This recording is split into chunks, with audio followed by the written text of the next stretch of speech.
आप लोग? कैसे स्टडी चल रही है?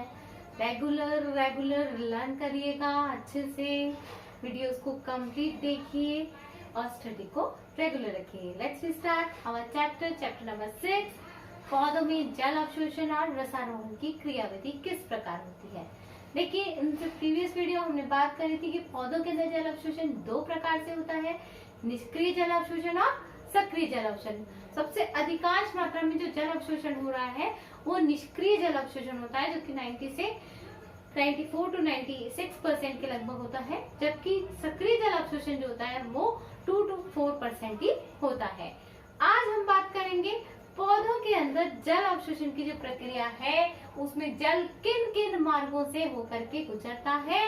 देखिए, पादपों में जल मार्ग जो होता है वो जल में प्रवेश करने के बाद यानी मूल रोम जो थे अवशोषित कर लेते हैं।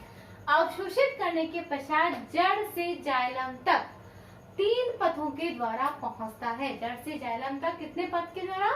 3 पथ के द्वारा वो पहुंचता है और इस पथ को हम क्या कहते हैं? पार्श्वीय प्रवाह कहते हैं। अब मुख्य रूप से 3 पथ कौन कौन से हैं?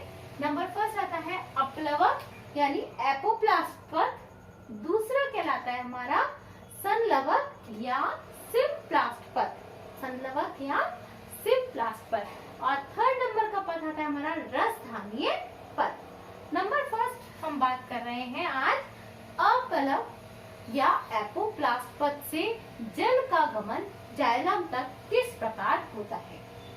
देखिए, पादपों में जल का प्रवाह निर्जीव कोशिका भित्ति व अंतराकोशिकीय अवकाशों द्वारा होता है। पादपों में यदि जल गमन कर रहा है तो कोशिका भित्ति कैसी है? निर्जीव है, मृत है लगभग, और बीच बीच में जो कोशिका के अंदर अंतराकोशिकीय अवकाश बने हुए रहते हैं उनमें किस द्वारा जल गमन कर रहा है। तो इस प्रकार के पथ को हम कौन सा पथ कहेंगे? एपोप्लास्ट पथ या अपलव पथ कहते हैं। देखिए, ये जो जल गमन हो रहा है वो अनियंत्रित और विसरण द्वारा होता है। जैसे विसरण विधि के द्वारा जल का आवागमन होता है, उसी तरह से यहाँ पर भी ये जल इसी प्रकार गमन करता है। इसमें क्या होती है, किस प्रकार से इसकी क्रियाविधि होती है? इनमें परस्पर कोशिका भित्तियां, अंतराकोशिकीय स्थान, कैस्पेरिन पट्टियां, जाइलम वेसल्स आदि आते हैं। यानी कौन कौन सी संरचनाएं इसमें आ सकती है कि देखिए, अंतराकोशिकीय अवकाश हम बात कर चुके हैं, कोशिका भित्ति की भी बात कर चुके हैं। उसके बाद कैस्पेरिन पट्टिकाएं जो निर्मित होती हैं, जो कोशिकाओं के ऊपर जो कैस्पेरिन पट्टिकाएं पाई जाती है वो आती है। इसके अलावा जाइलम वाहिकाएं यानी दारू, जिसको हम कहते थे दारू कहते हैं हिंदी में जाइलम को, जाइलम वेसल्स और जाइलम ट्रैकेट्स जो हमने पढ़ी थी, वाहिकाएं और वाहिनिकाएं, वो सब संरचनाएं जो होती हैं इस अपोप्लास्ट पथ के अंतर्गत आती है। नेक्स्ट, जल में घुलनशील पदार्थ का विलयन इसी मार्ग से होकर के हो जाते हैं। यानी ये जो संरचनाएं ये बीच बीच में अंतरकोशिकीय अवकाश है, कहीं पर कोशिका के ऊपर कैस्पेरिन पट्टियों की स्ट्रिप्स पाई गई, जैसे इस तरह से कैस्पेरिन स्ट्रिप्स पाई गई, या जाइलम की जो वेसल्स पाई जाती है, तो जगह जगह पर जब ये स्थान होते हैं इनसे ही जो हमारा जल होता है और जल के साथ में पोषक पदार्थ है वो इसी मार्ग से गुजरते हैं और ये पूरी कोशिका की संरचना, पूरी जड़ों की संरचना के अंतर्गत पाए जाते हैं। इस पथ में जल के अणुओं की गति मूल रूप से दारों के और बिना कोशिका द्रव्य को पार किए बिना होती है। यानी कोशिका द्रव्य की आवश्यकता नहीं होती, डायरेक्ट जो मूल रोम है, यहाँ पे मूल के अनुपात में क्या हुए? मूल रोम उपस्थित हुए, मूल रोम से जल जो होगा वो जाइलम तक पहुंचेगा, लेकिन इसमें कोशिका द्रव्य की आवश्यकता नहीं होती। कोशिका को पार किए बिना ही एक आयतन प्रवाह के रूप में फ्लोइंग, जैसे कि बहुत तेजी से फ्लो हो रहा है, बहुत तेजी से वो बह रहा है, आयतन के प्रवाह के रूप में वो गमन कर रहा है। इस प्रकार की जो होता है, इस प्रकार जल की गति में, क्योंकि क्या है, इसमें कोई बाधा नहीं आ रही, बीच बीच में कोई रुकावट नहीं है, डायरेक्ट उसका फ्लो। जैसे मान लीजिए हम एक कटोरे का पानी भरते हैं और उसे जमीन पे डाल देते हैं, यदि बीच में कुछ भी स्टॉपर्स नहीं है, कहीं जगह जगह कुछ रखा हुआ नहीं, तो डायरेक्टली बहेगा और किस तरफ बहेगा? हमेशा किधर बहेगा? जिधर की उसकी ढलान होगी जमीन के उस साइड ही जाता है।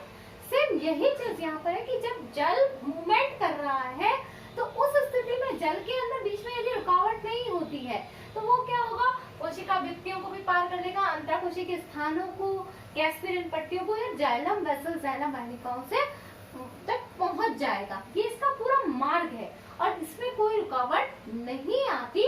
इसलिए सबसे अधिकांश जो जल का गमन होता है वो इसी अपलवक पथ या एपोप्लास्ट पथ के द्वारा ही होता है। जितना भी अधिकांश मात्रा में जल जब गमन कर रहा है, यानी जल मूल रोम से होकर के पौधे के जाइलम और फ्लोएम भाग तक पहुंचता है, जाइलम भाग तक पहुंचता है, तो अधिकांश जो ये पथ कहलाता है जिसमें कि केवल निर्जीव कोशिका भित्ति और अंतरा कोशिकीय अवकाश की सहायता से गमन हो रहा है, तो वो पथ तो कौन सा हो गया, एपोप्लास्ट हो गया।